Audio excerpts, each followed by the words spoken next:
Here's something nobody tells you when you land your first real job. The moment that direct deposit hits your account, that clean, reliable number showing up every 2 weeks like clockwork, you've just signed an invisible contract. Not with your employer, with a system that was designed long before you were born to keep you exactly where you are. And the strangest part? You'll spend the next 30 years working harder to stay in place. Let's start with a number, 43%. That's how many American workers, according to a Federal Reserve survey, say they couldn't cover a $400 emergency without borrowing money or selling something.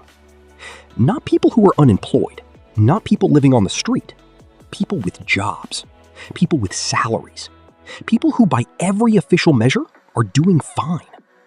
Think about that for a second. Nearly half the working population of the wealthiest country in human history is one car repair away from a financial crisis.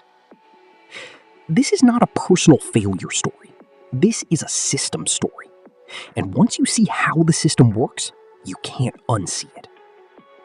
It starts with something called the paycheck to paycheck cycle, but that's a clumsy name for something much more elegant and much more sinister. Here's how it actually operates.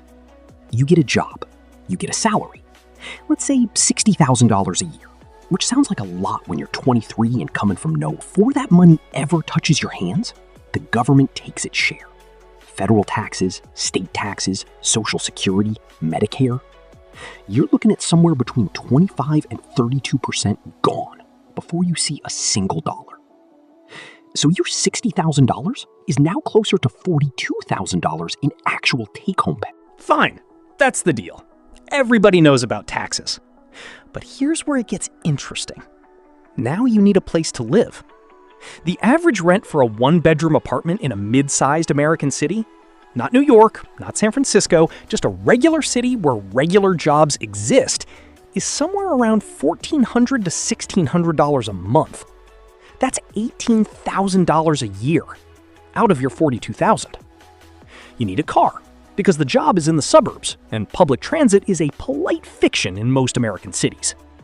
Car payment, insurance, gas, maintenance, add another $700 to $900 a month. Another $10,000 a year. Groceries, utilities, phone, internet, health insurance copays that somehow still exist even though you already pay premiums, a student loan payment if you went to college, which you probably did because that's what they told you to do. By the time you finish this math, you have somewhere between $300 and $600 left over every month, if you're being careful, if nothing breaks, if nobody gets sick. $300 a month is not a path to financial freedom. It's a holding pattern. Now, here's the part where most people say, okay, but I'll get raises. I'll earn more. The math gets better over time. And they're right. Sort of. Your income does go up, but something else goes up with it, almost automatically, almost magnetically. You're spending. Economists have a name for this. They call it lifestyle inflation, or more technically, expenditure cascades. But the street-level version is simpler. Every time you make more money, your definition of normal gets more expensive. You get a raise to $75,000. You move to a nicer apartment. You lease a slightly better car. You eat out more because you can. You take one real vacation instead of a staycation. None of these decisions feel extravagant. They feel earned. They feel like progress. But what they actually do is reset your baseline so that the new salary feels exactly as tight as the old one. This is not weakness. This is psychology operating exactly as advertised.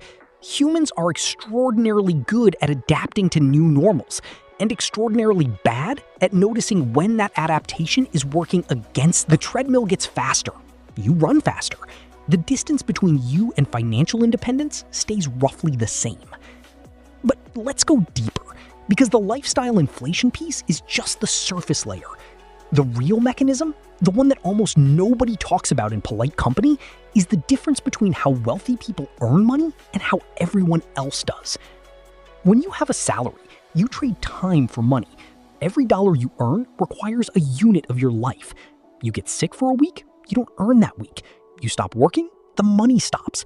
The relationship is direct, linear, and completely dependent on your continued presence. Economists call this active income. The less polite way to say it is, You rent yourself out. Now, contrast that with how the top 1% of earners actually accumulate wealth. They own things that make money while they sleep. Businesses, real estate, stocks, intellectual property. These assets generate what's called passive income, returns that don't require their daily presence. And here's the kicker. The tax code, in a move of almost beautiful audacity, taxes passive income at a significantly lower rate than active income. Long-term capital gains, the profit from selling stocks or assets held for more than a year, are taxed at 0, 15, or 20% depending on your income. Meanwhile, ordinary wage income can be taxed at 22, 24, 32, even 37% at higher brackets. So the person who makes $200,000 a year from a salary pays a higher tax rate than someone who makes $200,000 a year from investments. The system is not neutral. It has a preference, and its preference is not you. This is where people usually get angry. And that's understandable, but anger without understanding doesn't solve anything. So let's understand the history. Because this didn't happen by accident. For most of the 20th century, the United States had a somewhat different deal. The post-war boom of the 1940s and 50s created something unusual in economic history. A broad middle class that could reliably afford homes, cars, vacations, and retirement on a single income. A factory worker could support a family of 4.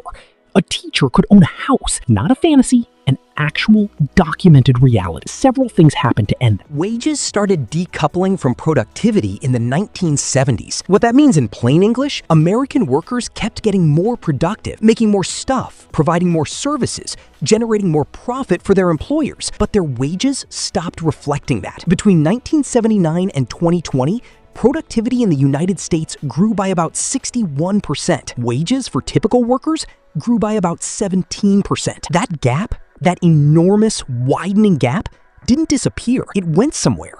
It went to the top. At the same time, the cost of the 3 things that define middle-class stability, housing, healthcare, and education, started rising dramatically faster than inflation. Not because someone twirled a mustache and decided to be evil, but because these sectors have specific structural problems that make them immune to the normal price reduction pressures of competition. The result is that the math that worked for your parents, go to school, get a job, work hard, retire comfortably, stopped being reliable somewhere around the late 1980s and has been getting less reliable ever since. But the advice didn't change.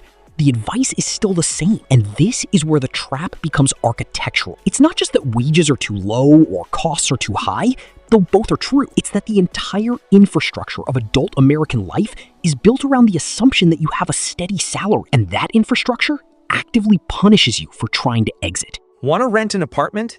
You need proof of income, typically 40 times the monthly rent in annual salary.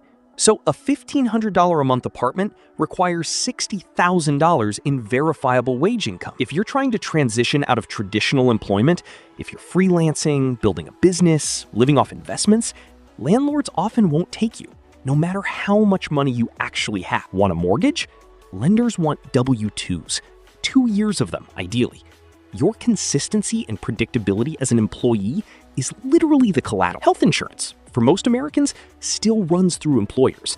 Leave your job to pursue something else, and you're navigating COBRA payments or marketplace plans that can cost $400 to $700 a month before you've paid a single copay. Even your credit score, that number that quietly governs whether you can get a car, a loan, a lease, is partly built on the assumption of stable, predictable income. Irregular income, even high irregular income, can hurt you. The system is not designed to help you escape the salary. It's designed to help you depend on it. Now, let's talk about retirement, because this is where the emotional stakes get very real. The dominant vehicle for American retirement savings is the 401k. Introduced in 1978, popularized in the 1980s as a complement to traditional pensions, and now, after pensions were quietly eliminated across most of corporate America, the primary financial safety net for the majority of working Americans. Here's the uncomfortable math.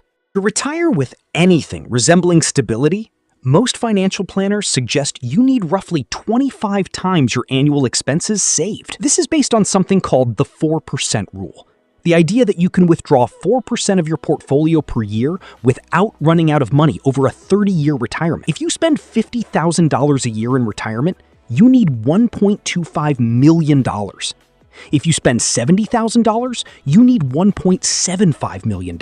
The median 401k balance for Americans near retirement age, people in their late 50s and early 60s, is somewhere around $87,000. Not the average, the median, the middle. $87,000 is about 2 years of modest living expenses. In the context of a 20 or 30-year retirement, it is almost nothing. This is not a small problem. This is a catastrophe in slow motion, and it is happening right now to tens of millions of people who did everything they were supposed to do, who showed up every day, who trusted the system. So what actually breaks the cycle? Because this is the question that's been hanging in the air, and it deserves an honest answer rather than a motivational. The honest answer is, it's genuinely hard, and it requires a different kind of thinking than most people have ever been taught. The people who escape the salary trap, and some do, almost universally do one of three things, often in combination. They build equity in something. Not just saving money, but owning a piece of something that grows in value independently of their labor, a business, real estate, a significant investment portfolio built over a very long time. The key word is equity, actual ownership, not just income. They keep their fixed costs dramatically lower than their income for a sustained period of time, not forever, not austerity, but long enough to build a pool of capital that can start generating its own returns. The challenge is that this requires resisting lifestyle inflation in a culture that constantly markets lifestyle inflation as success. They understand tax structure in a way most people never bother to, because the difference between paying ordinary income tax rates and long-term capital gains rates over a career can be worth hundreds of thousands of dollars. The tax code rewards certain behaviors. Learning which behaviors it rewards is not cheating, it's literacy. None of these are secrets. All of them are obvious in retrospect. The frustrating thing is that none of them are taught. Not in schools, not in most households, not in the culture that is simultaneously obsessed with money and strangely allergic to talking honestly about how it actually works. Here's what stays with me at the end of this. We live in a country that produces extraordinary wealth, more than any society in human history. And we have built a system where the experience of that wealth for most people is working very hard to afford a life that feels just slightly out of reach. The salary was supposed to be a vehicle, a way to build towards something. Instead, for the majority of people, it became the destination, the thing you protect, the thing you depend on, the thing you can't afford to lose. That's not freedom. It's a very comfortable version of the opposite. And the real question, the one that doesn't have a tidy answer, is whether this is a system that can be reformed or whether it's a system that is working exactly as intended, because somebody is getting very rich. It's just probably not you.